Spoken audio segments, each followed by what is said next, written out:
সাবেক সংসদ সদস্য ও জেলা আওয়ামী লীগের সভাপতি AKM আওয়ালের স্ত্রীকে জাল সনদে কলেজে প্রভাষক পদে চাকরি দেওয়া অধ্যক্ষ ঠাকুরচাঁদ মজুমদারকে কারাগারে পাঠিয়েছেন আদালত। সোমবার দুপুরে পিরোজপুর জেলা জজ আদালতে জামিন চাইলে বিচারক মোহাম্মদ মুজিবুর রহমান নামঞ্জুর করে তাকে কারাগারে পাঠানোর আদেশ দেন।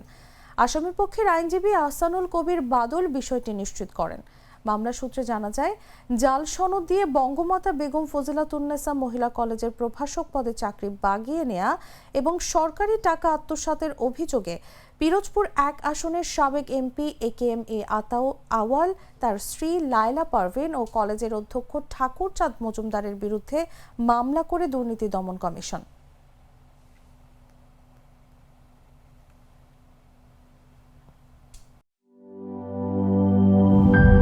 আমি তো মশলা বদলে ফেলেছি, এবার আপনিও বদলে ফেলুন। একবার প্রাণ গুঁড়া মশলা ব্যবহার করেই দেখুন।